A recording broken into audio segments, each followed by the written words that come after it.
Cheguei cedo.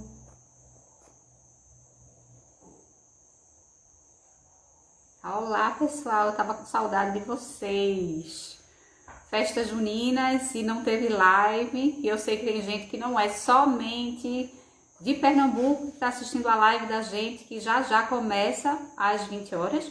E a gente vai aqui chamando pessoas para dizer boa noite. Todo mundo aqui juntos pela causa da demência de Alzheimer, né? Eu digo muito boa noite para vocês. Quem quiser chamar ainda algum amigo, aproveita o tempo que ainda não começou a live começa às 20, né? Então a gente tem aquela seta do celular que parece um triângulo do lado, aí bem embaixo da sua tela, e aí você pode chamar pessoas que cuidam, que têm interesse, que cuidam de pessoas com demência, que convivem com alguém com demência, ou que você sabe que alguém sofre por conta de demência, corre lá na porta dela, a pessoa manda uma mensagem e chama para a live da gente agora, já, às 20 horas, sobre a raiz do problema, pode estar na raiz do dente, é a causa obscura. Eu vou acenando aqui a todo mundo que está entrando, o som tá bom? Tem um bocado de gente acenando e subindo a quantidade de pessoas seguidoras da Associação Brasileira de Alzheimer. 3, 2, 1, tic-tac. Daqui a pouco começa a live, mas a gente já pode, quem quiser falar qualquer coisa de demência e perguntar porque a live não começou, vai que tem uma pergunta que não é do assunto da live, que vocês queriam fazer já e eu pudesse ajudar. Quem sabe, né? Olha aqui, eu tô vendo aqui que tem Silvana, que é cuidadora, acho que uma paciente minha pode ser, é essa Silvana que tá aí. Tudo bom? Gosto muito do sobrinho da paciente, canta música muito bonita. Ele canta umas músicas muito bonitas.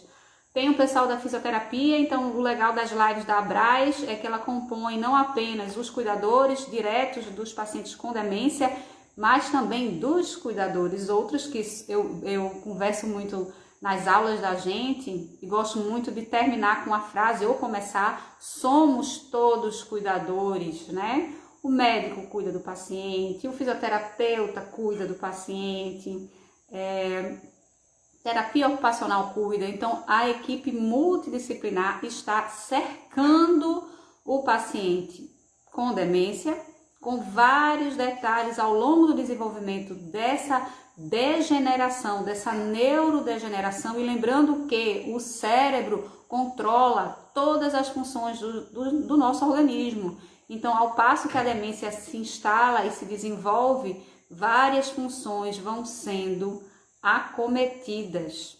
Esse processo pode ser muito doloroso, na verdade ele é muito doloroso para quem assiste e não pode parar. Nós sabemos que a demência de Alzheimer é uma doença que não tem cura ainda, e por isso só saber esse diagnóstico já é uma forte pancada para o familiar ou até para o paciente no seu primeiro momento de encontro com o seu diagnóstico, se assim lhe foi entregue. Eu estou vendo o Josi aqui, tem um bocado de gente, eu digo boa noite todo mundo aqui da Abraz em Pernambuco e o pessoal da Abraz do Brasil inteiro, né, que prestigia, que traz pergunta, que mobiliza. Eu estou muito contente de tê-los aqui conosco. Eu queria dizer que o tema de hoje, se vocês viram, a chamadinha da Abraz, é uma chamada em latim, a gente diz causa obscura.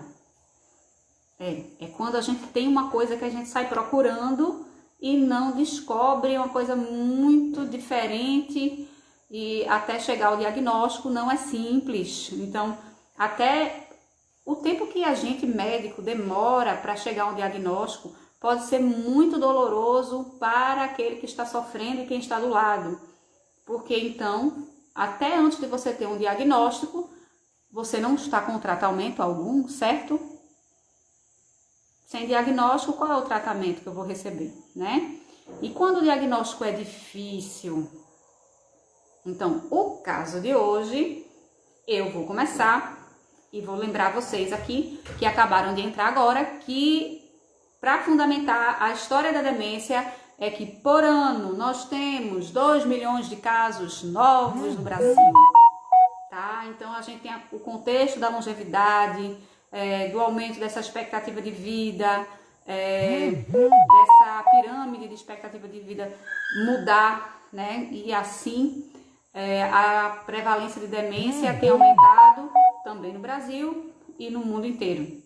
Dessa forma, precisamos de mais profissionais preparados, mais pessoas orientadas sobre esse tipo de patologia, para que a gente possa enfrentar da melhor forma uma coisa que tentamos sempre negar, que não é difícil. A maioria das pessoas tentam dizer que não tem, doutora, descubra outra coisa, meu pai não tem isso, minha mãe não tem isso. Faça ele ficar de volta como ele era antes, né? E aí isso geralmente não é possível. Tem gente que está aqui dizendo, uma pessoa enviou para participar de vídeo, tem Solange Limeira, aqui fisioterapeuta, e mais outras pessoas. E já a gente tem Antônio Moura. Então, 24 horas com demência começa agora. Nós temos uma causa obscura e o professor doutor em odontologia. Ele é odontogeriatra. Ele cuida de muitas pessoas com demência e tem todo o know-how de como se aproximar de um paciente com este tipo de problema. Eu vejo aqui que tem mais pessoas para eu assinar rapidinho e digo que a Abraz do Rio de Janeiro, boa noite, o Rio de Janeiro muito lindo, continua muito lindo. Viva a Longevidade entrou também, tem um bocado de gente chegando. Então, a raiz do problema pode estar na raiz do dente. Começando essa live, eu queria dizer que a história da demência, quando a gente divide por partes simples para as pessoas com a linguagem mais que não são médicas, então a gente tem demência inicial, uma demência em fase leve, a gente tem demência moderada e a gente tem demência avançada e por fim a gente poderia dizer que a gente tem demência avançada terminal. O caso de hoje se trata de uma pessoa idosa do sexo feminino, 73 anos, com demência em fase moderada a avançada. Por se dizer, basicamente avançada, que a gente também tem pena e fica tentando dizer que tem menos, que não é assim, mas é sim. Então, como é que eu sei qual é a fase dessa demência? Então, é uma paciente totalmente dependente, uma paciente que apresenta confusão mental contínua e que não mais consegue falar uma frase inteira, balbucia palavras, o seu comportamento é um comportamento de vagância, sem cessar, ela vaga numa instituição de longa permanência, porque não mais em casa podia ficar, não era mais possível, e tinha alguns momentos de agressividade, principalmente no momento do pôr do sol. O que aconteceu com ela? Aconteceu que dentro desse lugar onde ela morava, na instituição de longa permanência, foi percebido de um dia para o outro que havia uma diferença de hemiface. Metade da face estava diferente da outra metade da face. Então vocês aí que acabaram de chegar, bem rapidinho, estamos passando um caso clínico da causa obscura do programa de hoje, dos 24 horas com demência dessa live. Paciente de LPI, de instituição de longa permanência, 72 anos, com demência de fase moderada a avançada, que caminha, que vaga, que tem comportamento agressivo, não mais se expressa através de palavras, e sim balbucia palavras soltas. E o que acontece dentro dessa LPI é percebido um comportamento agressivo mais forte e também, curiosamente, que metade da face, do rosto, estava diferente. Como assim? Então, o que é que a gente pensa de um paciente idoso que tem um lado do rosto que se mexe diferente? E esse foi o relato. A partir desse relato, essa paciente foi encaminhada de imediato à emergência. Porque qual seria a suspeita de uma pessoa idosa que metade da face de repente não mais se mexe da mesma forma? Quem sabe esse diagnóstico? Levanta a mão. Né? Então, pela estatística, nós poderíamos dizer que ela teria um acidente vascular encefálico, o antigo AVC, ou um bem antigo, ou até atual, numa linguagem coloquial, um derrame ou stroke em inglês, tá? Então, uma paciente que de repente, de um momento para o outro, metade da face começa a se mexer diferente, a principal suspeita é de estar tendo sim um derrame. Então, foi levada à emergência muito rapidamente, prontamente chegou à emergência. Tô vendo que a odontologia sistêmica está entrando aqui, é o pessoal da equipe do Dr. Antônio Moura. Eu vou dar uma olhada para ver se é ele que está aqui mesmo, que eu possa chamá-lo, ou seria alguém da odontologia sistêmica, não Dr. Antônio Moura. E eu espero um pouquinho. Pode falar para mim, antes de eu chamar? Boa noite, doutora Flávia, o meu dentista é demais. Essa equipe de participantes, quem fala isso é a nossa presidente Cleonice. Boa noite. Essa presidente, ela é, desde o comecinho da Abras, a mulher mais ativa, uma das mais ativas que existem, com o perdão de outras senhoras. Então, eu tô vendo, Antônio Moura tá dizendo, sou eu, ele está presente e ele vai entrar no caso. Vou terminar e fazer o resuminho rápido. Essa paciente foi levada à emergência, 72 anos, demência moderada, DLPI, comportamento agressivo. O seu comportamento agressivo aumentou e foi percebido que a M-face de um lado, só metade, estaria diferente do que do outro. Levada à emergência, foi atendida na emergência, mas a comunicação, como vocês sabem, de um paciente que não fala, não é tão simples, os filhos aflitos. Foi solicitada uma tomografia computadorizada, porque é assim, tão rapidamente que são feitos os diagnósticos neurológicos através de uma imagem para excluir um AVC. Então, chegou na emergência, ficou naquele lugar que tem os biombos para dividir e lá horas se passaram até ela conseguir essa tomografia.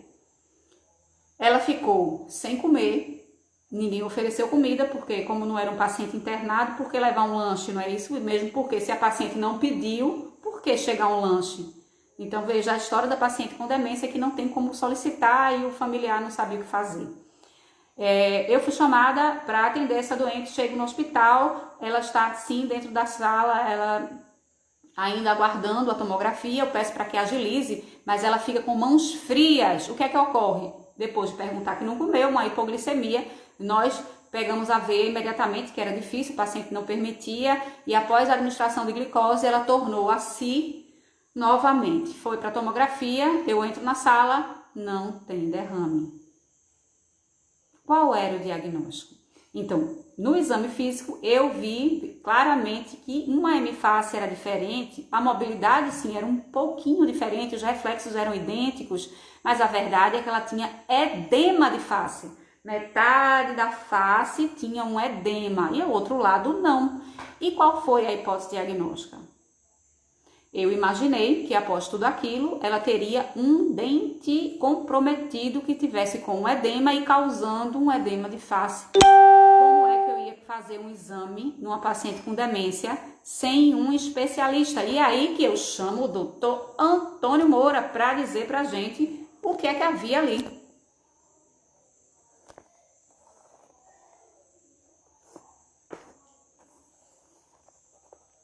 Antônio. Marília Cavalcante entrou, a nossa super tesoureira, Oi, organizadora. Quem quiser patrocinar a Abras, não esqueça. Quem quiser virar sócio da Abras, não esqueça. Eu estou puxando uma conversinha que Marília entrou agora na live. E aí eu não deixei de dizer quem é Marília, né? E que quem quiser patrocinar a Abras de alguma forma, através dela é o melhor caminho. Eu digo boa noite para o professor doutor Antônio Moura. boa Não sei se noite. você acompanhou o caso clínico. Acompanhei o caso clínico inteiro, falando. Então, eu peço para que você dê o segmento dessa senhora de 72 anos internada com suspeita de derrame. Vamos lá. Então, primeiro agradecer, estar aqui na Abras, né? Eu já participo junto com Flávia, já é uma parceira há alguns anos, aí que a gente trabalha junto, parceria não só profissional, como de desejos mesmo, né? De botar para frente a Abras, de eventos, tudo. Flávia é uma grande entusiasta e eu sigo o caminho dela atrás. Enfim, então essa paciente foi exatamente isso que Flávia falou, né? Ela como essa paciente, a gente tem vários casos, eu já me deparei com alguns outros casos parecidos. Então, quando eu cheguei lá no hospital para avaliar essa paciente, que Flávia, a paciente estava eu acho que estava na emergência, né? Era lá na emergência do hospital, o que foi que eu verifiquei quando eu fui fazer o exame intrabucal, né? Primeiro que a paciente não abria a boca, estava bem rígida, com trismo, né? Travando a boca. Né? Isso provavelmente porque ela estava sentindo algum desconforto ou até do quadro também demencial, que ela pode desenvolver um trismo por conta desse quadro demencial. Então, quando eu fui avaliar, esse edema de face que Flávia tinha relatado, realmente tinha lá, e havia nesse mesmo lado um elemento dentário com uma fratura dentária, né? E um início de abscesso dentário. Então, vamos pensar, vamos se colocar, vamos ter empatia, se colocar no lugar do paciente. Imagina você tá lá e você não consegue verbalizar o que você está sentindo. Quem já sentiu uma dor de dente sabe o quanto é ruim, né? O quanto é desconfortante, o quanto você, às vezes você toma vários medicamentos, analgésicos, bota um monte de coisa para dentro e você não consegue resolver aquela dor. E você imagina você estar aprisionado dentro de um corpo que você está sentindo dor, mas você não consegue demonstrar ou não consegue verbalizar que você está sentindo dor. Então, essa verbalização não existe, né? Então, a gente tem que se ater aos sinais não verbais. E o nosso grande mote dessa nossa conversa de hoje é ter essa sensibilidade de atentar para aquele desconforto. Paciente com distúrbio de comportamento, se ela estava com agressividade, então era o jeito dela se expressar e dizer, eu tô com dor de dente aqui, tá doendo muito, tá desconfortável, me ajuda de alguma forma.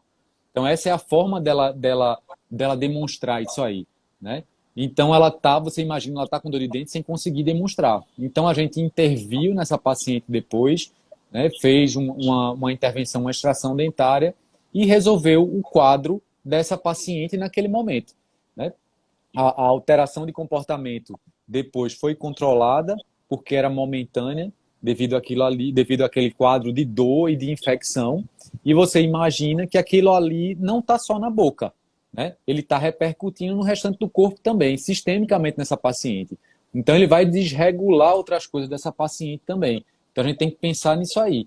A paciente se ela está com um processo infeccioso na boca, esse processo infeccioso na boca, ele pode estar disparando ali aqueles mediadores inflamatórios, né, a inflamação, para o restante do corpo, para a corrente sanguínea. A gente tem, muitas vezes, infelizmente, às vezes, até alguns profissionais de saúde também, esquecem que a boca faz parte do corpo. E fazem o exame geral no paciente e a última coisa que vão pensar vai ser na boca. Uma médica como Flávia, não, que é atenta a toda essa questão corporal, foi ela que se atentou e foi ela que diagnosticou ou sugeriu o diagnóstico que poderia ser alguma alteração bucal.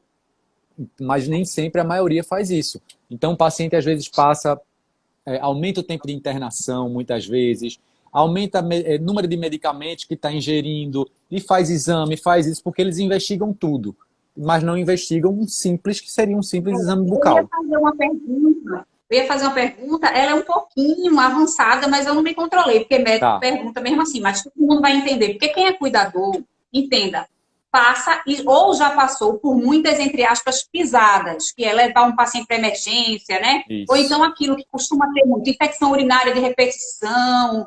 E aí, o médico costuma pedir, anda muito junto com hemograma e proteína C reativa. E essa proteína C reativa, que todo mundo fala, o que é essa PCR, doutora? A PCR está alta.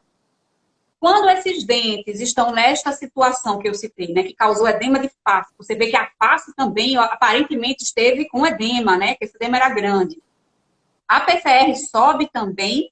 O paciente poderia, digamos, você é médico, você é geriatra, você é médico do idoso, você é generalista, mas você se deparou com a proteína C empacada, viu que não era artrite, porque a artrite também é um assunto, né, que sobe muito essa proteína C, fora as outras doenças que seriam assim infecciosas.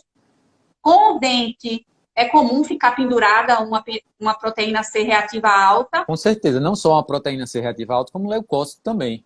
Então vai alterar com leucócito também, né? a gente tem que imaginar que aquela infecção está jogando mediador inflamatório na corrente sanguínea. Então, vai alterar tudo. Você falou aí da artrite. A crise, já tive pacientes que tinham crise de artrite recorrentes. E uma crise de artrite, um dos gatilhos de uma crise de artrite pode ser um processo infeccioso, né? Só que o processo infeccioso, a última coisa que vão olhar normalmente é a boca. Então, já tive paciente que tinha aquelas crises de doença artrite, com artrite, e não se investigou tudo. E quando foi ver, a paciente também tinha uma condição bucal bem precária com focos infecciosos. E isso aí provavelmente estava gerando também, ou então contribuindo para essas crises de artrite, também dessa paciente, né?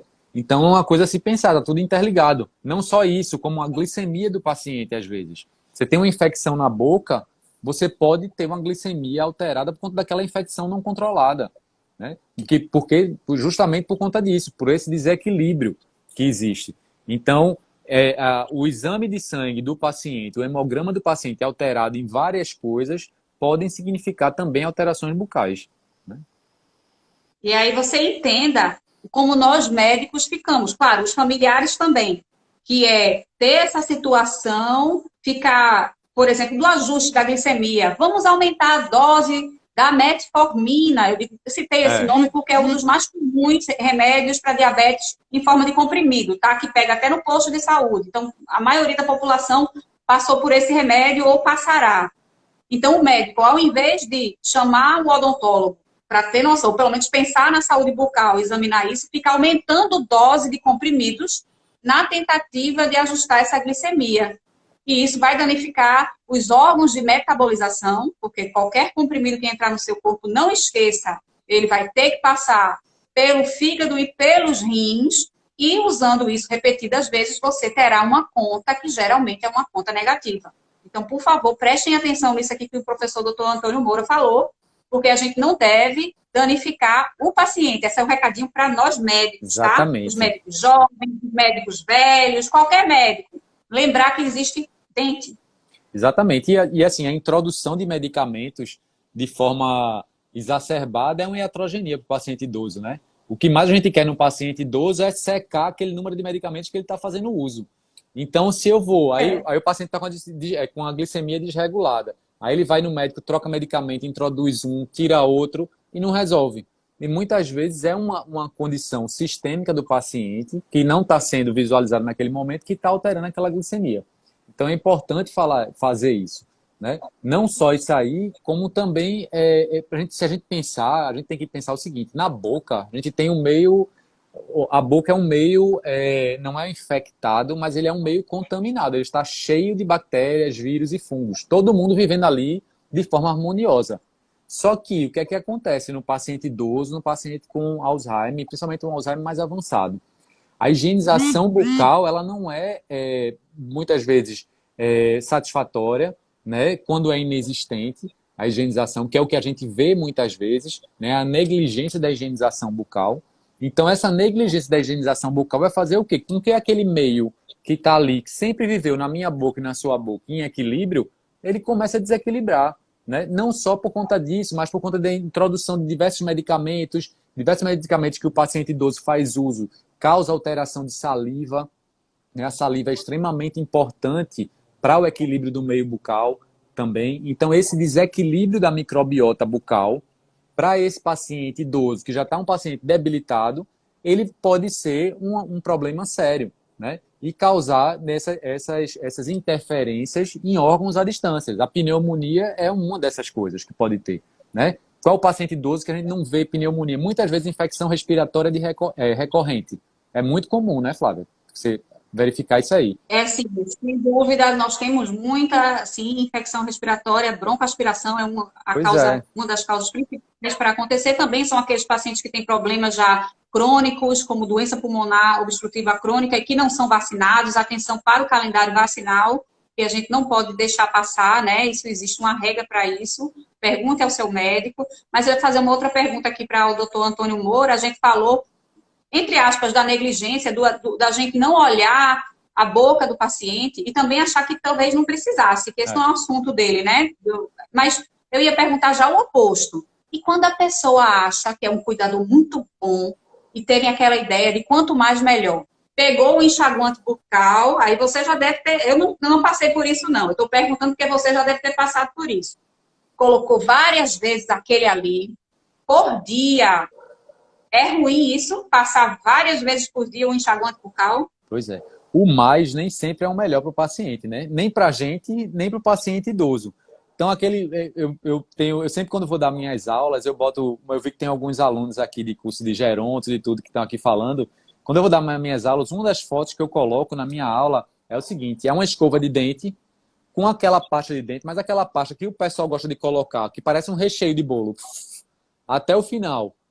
Aí eu boto, veja, nem sempre o mais é o melhor para aquele paciente, né? A quantidade de pasta que a gente precisa colocar numa escova de dente para a gente fazer a escovação, da gente o indicado é um grão de ervilha. Pá, um pontinho é mais do que suficiente. Então a gente tem que saber dosar tudo isso. Então, assim, o enxaguatório bucal, ele é um medicamento. E como todo e qualquer medicamento, apesar de ser vendido aleatoriamente, como é vendido um Tilenol, uma dipirona, o enxaguatório bucal é um medicamento. E ele precisa ser indicado e muito bem orientado o seu uso. Então, tipo, se o seu paciente vai fazer uso de um enxaguatório bucal que contém clorexidina, a clorexidina tem uma substantividade, ela tem um tempo de atuação que é de 12 horas. Então, eu só preciso fazer o uso da clorexidina de manhã e 12 horas depois, à noite. Eu não preciso fazer 4 vezes ao dia. Não tem porquê. Não é que você não precise fazer outras higienizações, você vai fazer outras higienizações, mas você pode utilizar água destilada, outro enxaguatório, ou a própria pasta com a escova, mas a clorexidina é um medicamento. Como a acetilpiridina, que é o Cepacol, é um medicamento. Então, tudo isso precisa ser muito bem indicado e muito bem orientado. Então, assim como os medicamentos que a geriatria médica sempre pensa e preza em enxugar daquele paciente, a odontologia também. Então, a gente pensa sempre em orientar o quanto que a gente tem que usar, que nem sempre o mais é o melhor. Então, a gente precisa fazer uma escovação eficiente e não uma quantidade. Olha, Maristela está fazendo uma pergunta aqui. Qual seria o melhor creme dental para o paciente idoso? Tem algum que é o melhor? Veja, Maristela. Maristela, eu acho que falou que eu atendi o pai dela aqui, se eu não me engano, em um dos comentários. Depois tu fala de novo, Maristela, comigo. É o seguinte, a pasta de dente para o paciente idoso também tem que ser indicada. Se não existe uma receita de bolo, né? Então, eu tenho um paciente idoso que tem alteração de saliva, que tem muita boca seca e que sente muito ardor na boca. Então, muito ardor na boca, para aquela nossa pasta, que a gente sente aquele ardor, quando a gente escova os dentes, que a gente sente aquilo mentolado, né? Que a gente sente aquela refrescância. A refrescância, para a gente que está com a boca adequada, é ótima. Mas muitas vezes, para o paciente idoso, aquilo ali se transforma em ardor e em desconforto. E o paciente com Alzheimer, às vezes, isso aí pode ser um dos motivos até de ele não estar abrindo a boca para realizar a escovação, para realizar a higiene. Na hora que você vai... Muitas vezes eu cheguei e falei, doutor, eu não consigo higienizar a boca dele. Quando eu boto a escova para higienizar, ele trava a boca, não quer deixar. Ou então, na hora que eu começo a escovar, ele fica agressivo e para. Então, isso pode ser um sinal que aquela pasta de dente, por exemplo, que você está escovando, está causando um ardor nele. Eu posso falar um exemplo prático da minha mãe. Minha mãe não tem Alzheimer. Minha mãe tem 65 anos, é uma idosa jovem, mas ela não consegue usar toda a pasta de dente. Tem pasta de dente que ela usa que a mucosa fica descama, a mucosa fica permeada, causa ardor, causa desconforto para ela. Então, do mesmo jeito, causa no idoso. Então, é importante que seja feita uma avaliação inicial para ser feita a indicação daquela pasta de dente. Mas, normalmente, eu indico muito pasta infantil para o paciente idoso, que a gente sabe que pasta infantil ela é mais suave e não vai provocar, muitas vezes, o ardor para aquele paciente. Então tem uma pergunta aqui, aqueles que não mais têm dentes, eles usam pasta de dente ou só enxaguatório? Aqueles que não mais têm dentes, eles precisam higienizar a boca do mesmo jeito. Agora, precisa ter cuidado na hora da higienização, porque uma escova, por exemplo, que tem umas cerdas muito duras, ela pode machucar aquele rebordo gengival do paciente e a mucosa. Mas ele pode ser feito com enxaguatório ou então com a escova e com a pasta também, não tem problema, desde que seja uma pasta indicada e bem adequada. Até porque na boca a gente não tem só dente, né? Na boca a gente tem língua, a gente tem mucosa do palato, a gente tem mucosa jugal, que é essa bochecha aqui por dentro. Então, isso aí, e na boca, a única patologia que a gente tem, a patologia que a gente tem na boca não vem exclusivamente do dente. Então, você pode ter infecções fúngicas, infecções bacterianas, infecções virais, como a herpes, como a candidíase, infecção fúngica, mesmo sem ter dentes. Então, daí a importância desse controle, dessa higienização. Muitas vezes os pacientes acham E que porque não quantas tem dente... vezes seria para o que não tem dente? Desculpa, Oi? os pacientes que não têm dentes têm que limpar quantas vezes a boca? 2 vezes ao dia. Os pacientes não têm dente se alimentam via oral também, do mesmo jeito. E mesmo que não se alimente via oral, eles precisam higienizar. Então, pelo menos 2 ou 3 vezes ao dia, pelo menos após a higienização, após a alimentação, fazer a higienização. Porque o que acontece com esses pacientes sem dentes? Às vezes o paciente é sem dente e ele tem esse sistema que a gente tem aqui, que é o sistema maxila, mandíbula, língua, é chamado sistema estomatognático, né, que a gente chama. E esse paciente, ele é um paciente, muitas vezes, paciente sarcopênico, que tem uma perda de força muscular. E o que é que faz com que a gente faça a deglutição e a mastigação? É músculo. A língua é um músculo. Então, para a gente deglutir bem, a gente precisa ter uma musculatura boa para fazer aquele movimento da língua, né, dentro da cavidade bucal e fazer a deglutição. Então, muitas vezes, esse paciente tem esse sistema alterado e o que é que acontece? Ele começa a acumular alimento em boca também. Ele engole uma parte, mas ele acumula outra ali. Então, é importante as pessoas estarem atentas a essa higienização e essa verificação desse alimento que se localiza muitas vezes, em região que a gente chama de fundo de saco, que é essa região que eu devia ter pego minha boca. Eu tenho uma boca bem grande. Na próxima live, eu vou trazer minha boca, que a gente fala melhor, de uma forma mais prática. Mas a gente tem uma região de fundo de saco, que é essa região que fica aqui, ó, em gengiva, lá embaixo, no dente. É uma região que se acumula muitas vezes, ou aqui em cima, ó. Quando a gente envelhece, a gente perde a tonicidade da pele também, né? Então a pele tende a ficar mais, digamos assim, encostada nos dentes, digamos. E essa perda de tonicidade faz com que muitas vezes acumule alimento nessa região de fundo de saco e a gente não visualize. Então daí a importância naqueles pacientes que são dependentes também, da gente pegar uma gazezinha, enrolar, ó, e passar aqui por cima para retirar aquele excesso. Professor Antônio, eu queria que você ficasse falando com o pessoal aí um pouco, porque Sim. eu vou ter que sair um segundo. Tenho crianças no programa Fique em Casa fazendo barulho demais. Então aí eu vou ter que puxar a orelhinha bem perguntas. assim, não façam barulho. Vamos falar um pouquinho aí com o pessoal, volto já. Deixa eu olhar aqui as perguntas que fizeram então. O enxaguatório deve ser o Maria Aparecida, eu acho. O enxaguatório deve ser utilizado puro ou misturado com água. O enxaguatório ele é um medicamento, certo? Então, se eu diluo aquele medicamento, eu vou estar diminuindo o efeito dele também. Posso estar diminuindo o efeito. Então, o ideal é que, se for usar um enxaguatório, que seja um enxaguatório bem indicado e que seja um enxaguatório sem álcool, para não agredir a mucosa do paciente. Então, o ideal não é misturar com água. O ideal é que a gente use um enxaguatório que seja menos...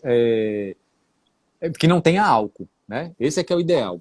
Deixa eu ver aqui a outra, Valéria. Como fazer para atender o paciente idoso na pandemia sem tantos riscos, considerando a aproximação do rosto é inevitável? Valéria, a gente mudou totalmente o modo de atendimento dos pacientes, né? Hoje a gente atende um paciente como se a gente estivesse atendendo um paciente contaminado.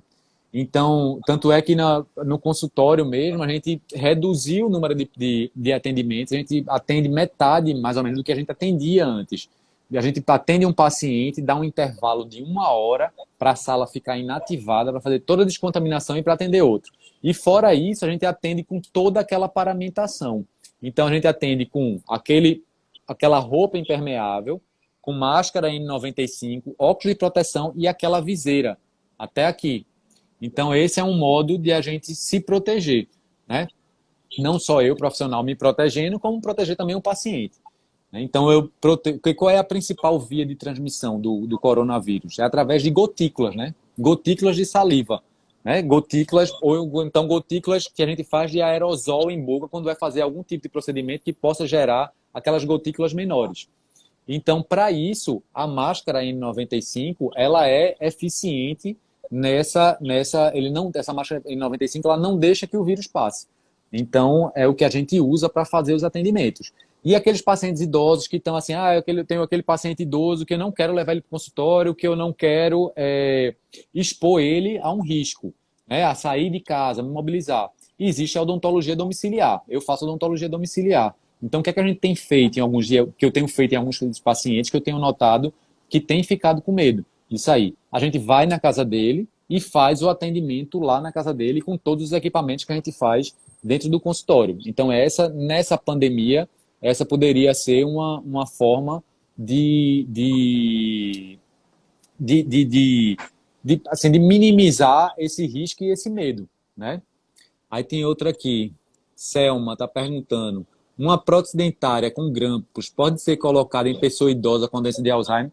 Pode ser colocado, Selma, desde que seja bem avaliado, né? Bem avaliada aquela estrutura e bem pensado de forma multiprofissional, né? A gente conversa com o médico do paciente, e o médico fala assim, aquele paciente está ok, ele está interagindo, está bem. E a gente conversa com a fono da paciente, diz, a fono vai dizer, aquela prótese seria importante para melhorar a mastigação dele, que aquele paciente está com alteração de dieta. Ou então, a Nutri diz para mim, aquele paciente não está conseguindo mais mastigar direito por conta da ausência dentária e está tendo uma alteração de dieta nele. Ele conseguia comer de uma forma alimentos mais consistentes e hoje ele está tendo que comer pastosos porque não consegue mastigar. Então, a prótese naquele paciente ela é importante. Então, tem que ser sempre discutido de forma multidisciplinar. Agora, uma prótese, digamos assim, tem um paciente acamado, que está lá, no Alzheimer avançado, né?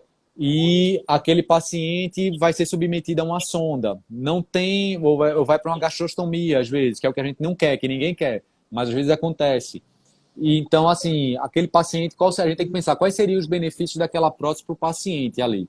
Às vezes tem benefício para o paciente, porque a prótese a gente tem que pensar que ela dá também conforto, né? Ela melhora a sua sustentação labial, melhora seu posicionamento de mandíbula, consequentemente melhora a sua respiração também. Então, para aquele paciente que está acamado, às vezes a prótese é importante. Agora a gente tem que saber se é viável, se dá para fazer. E aqueles pacientes que aquele paciente não interage mais, já não fala mais nada, né?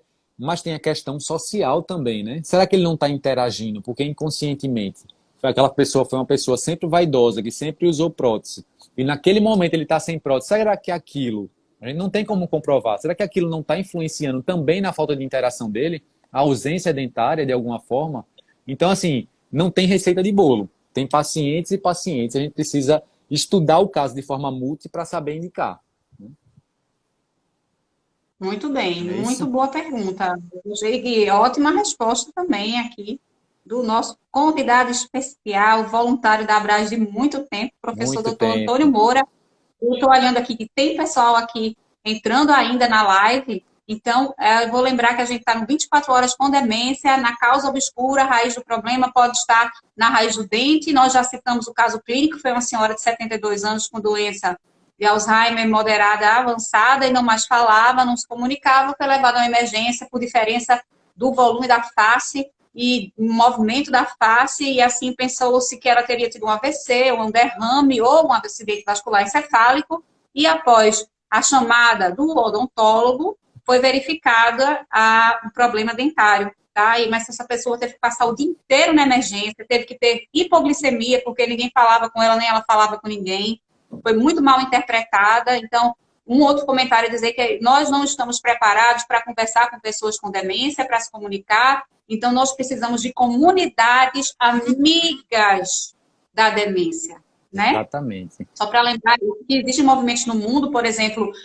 no British Council, que é na parte da Grã-Bretanha, existe um movimento que é Family Friendly Dementia Community. Então, que é da demência, é uma comunidade amigos da demência. Todo mundo preparado para lidar, e que a gente que trabalha com geriatria, gerontologia, a gente faz regularmente, a Abra já fez, o Instant Aging, que é para fazer a gente ter uma empatia, simular dificuldades que um paciente mais velho teria, e assim poder respeitar e entender o que seria isso aí. Essa empatia da comunicação.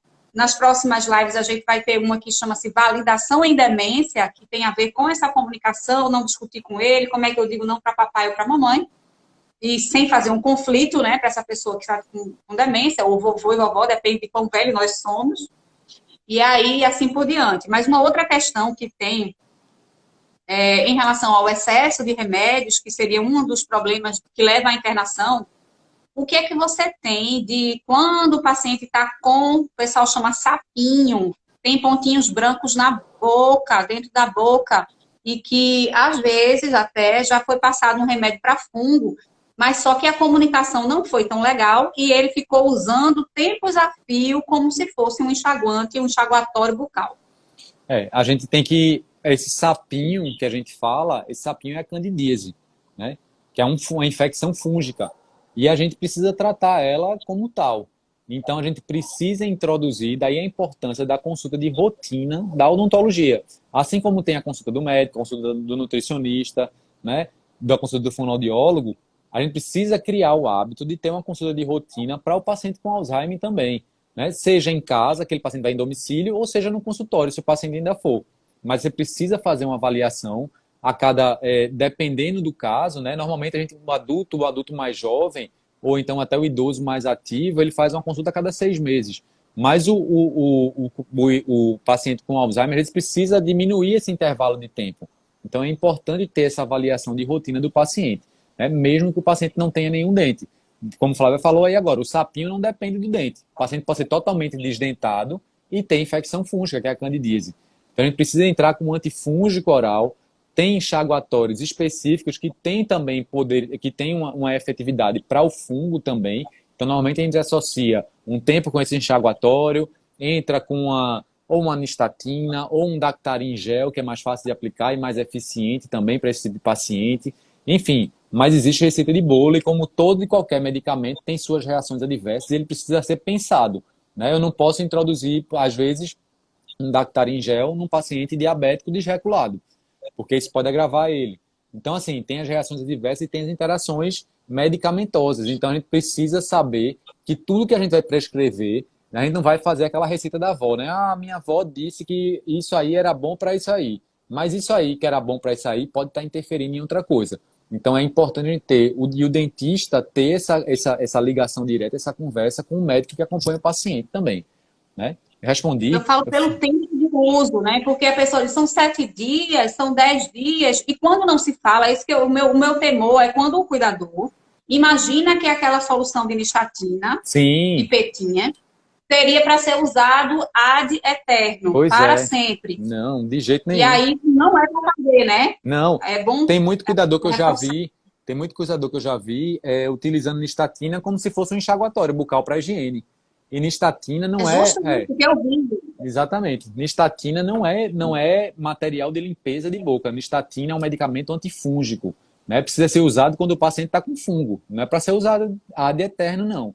Às vezes até a gente faz de forma profilática, às vezes um paciente oncológico, que é um paciente que a gente sabe que tem uma tendência grande a desenvolver o fungo, a candidíase, naquele período de tempo de tratamento. Aí, naquele período de tempo de tratamento, sem o paciente estar com fungo, a gente já entra de forma profilática, preventiva.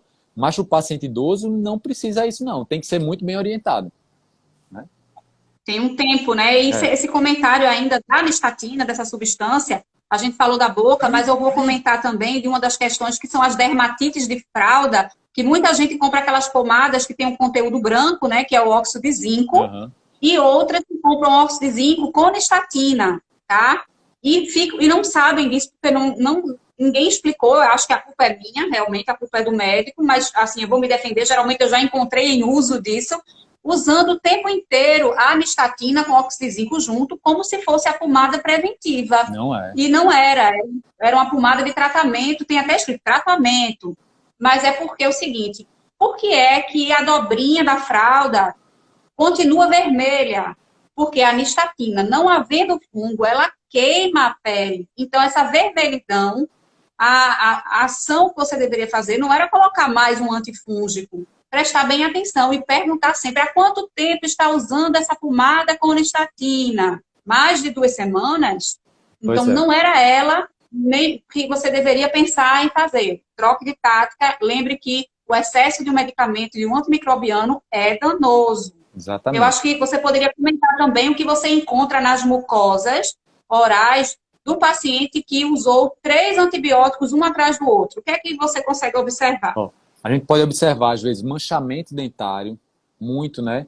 E o que é que a gente pode observar nesse paciente que tomou antibiótico? Às vezes o efeito não é o efeito tópico do antibiótico. O efeito é a reação adversa que aquele medicamento pode estar causando na boca. E o que a gente mais vê nesse paciente, dessas reações, desse paciente que faz uso de medicamentos de forma indevida, não só de forma tópica, é a alteração do conteúdo salivar. Então, quando começa a alterar o conteúdo, a saliva, na minha concepção, puxando a sardinha para o meu lado, da odontologia, é um dos fluidos corporais mais importantes, né? Imagina a tua boca sem saliva, né? E a saliva, ela tem, assim, funções na digestão, na lubrificação da boca, na proteção de injúrias, na limpeza bucal.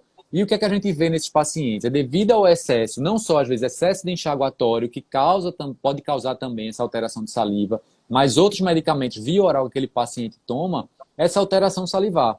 Aí, quando tem essa alteração salivar, começa a ter outros problemas, né? O paciente começa a desenvolver um maior acúmulo de placa bacteriana, essa placa não é bem escovada, aquilo ali começa a causar inflamação gengival, que se desenvolve, às vezes, por uma inflamação gengival mais grave, uma periodontite, e o paciente termina perdendo o dente.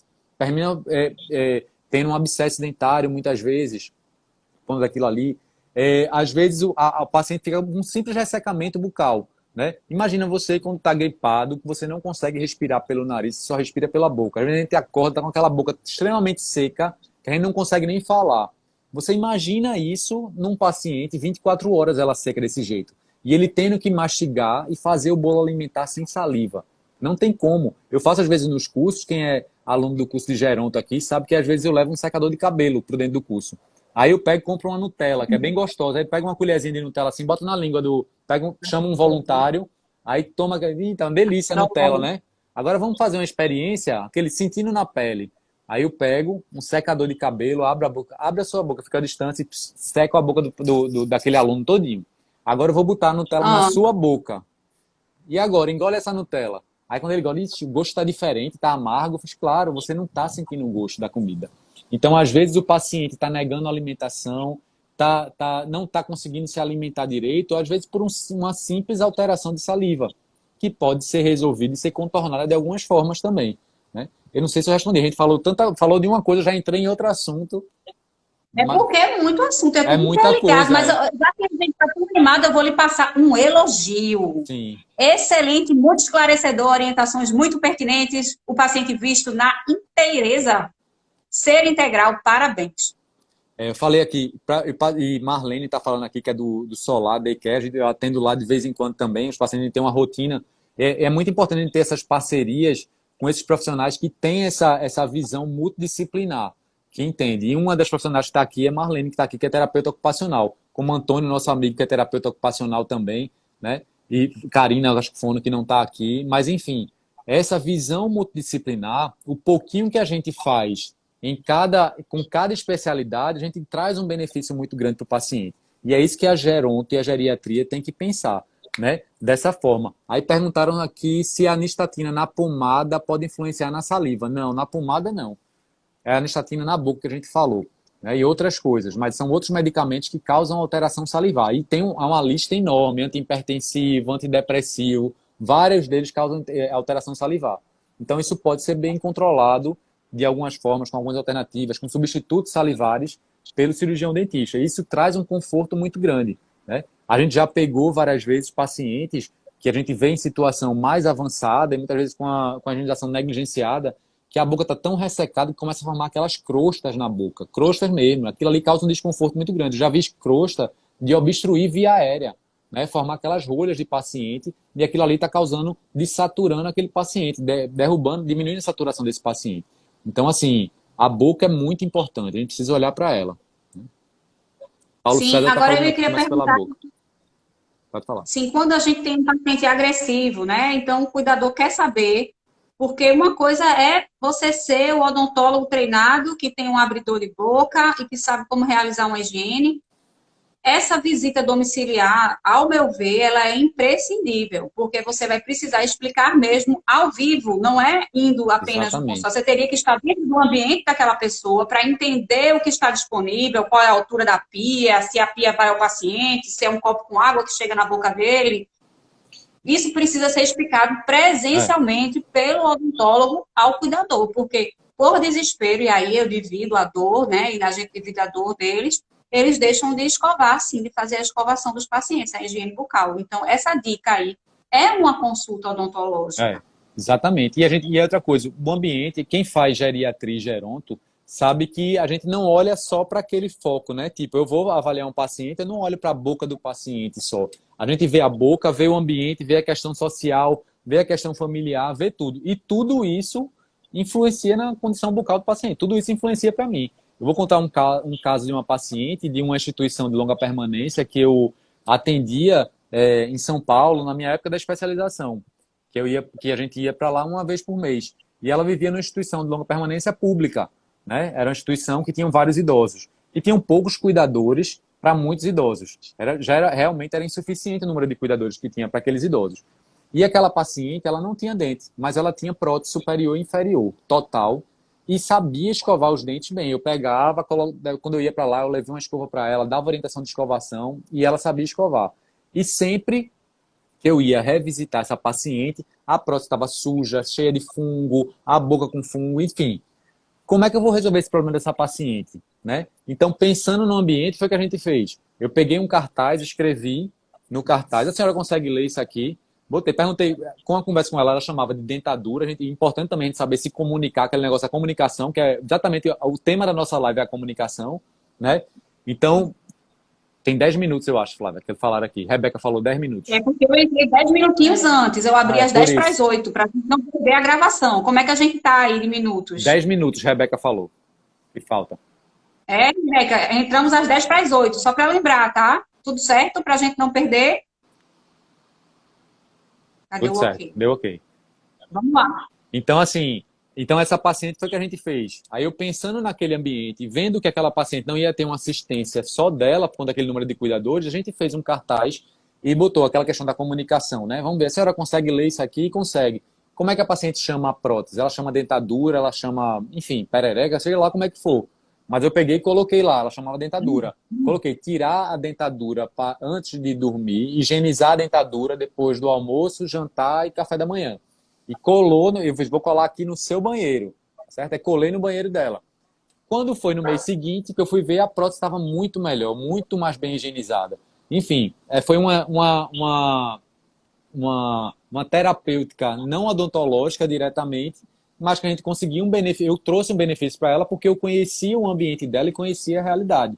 Isso pode ser feito no consultório. Foi uma terapêutica gerontológica. Gerontológica. Isso pode ser feito no consultório também, desde que seja feita uma anamnese muito bem feita e muito demorada. Mas é claro que quando a gente está no ambiente do paciente, seja na instituição de longa permanência, ou seja na casa do paciente, a gente conhece melhor, a gente tem como readaptar aquilo ali, né? E é muito importante ter essa conversa sozinho até às vezes com o cuidador. Porque o que é que eu noto? Às vezes o cuidador vai junto com o familiar para a consulta, quando vai no consultório, e ele fica, às vezes, inibido em falar algumas coisas em relação doutor, eu não faço isso porque não tem isso, ou não falta esse produto, não sei. Enfim, quando a gente está só a gente e o cuidador, a gente sabe que o cuidador fala mais e se abre mais. Então a gente consegue ser muito mais resolutivo com o paciente nesse momento, né? Às vezes. A Abras Goiás acenou para a gente, vamos acenar, Abras Pernambuco, de volta para Abras Goiás. E o resto do pessoal que está aí. A gente vai ter que não se arriscar, tá? Para não perder essa excelente live. Todo mundo que vai acompanhar, olha na Abras Pernambuco, no IGTV, porque ela vai estar lá, e depois no YouTube. Isso. E a gente certamente vai ter muito mais. São vários capítulos que nós vamos ter aqui com a odontologia. Exatamente. Siga a gente também no feed do Instagram, que regularmente uma pessoa da equipe multidisciplinar estará postando coisas super interessantes para todos nós. Eu agradeço muito ao professor doutor Antônio Moura, nosso mestre que ajuda muito e salva vários pacientes. Eu mando um abraço para todo mundo que acompanha do Brasil e do mundo e a gente se vê na próxima live. Até a próxima. Valeu. Tchau.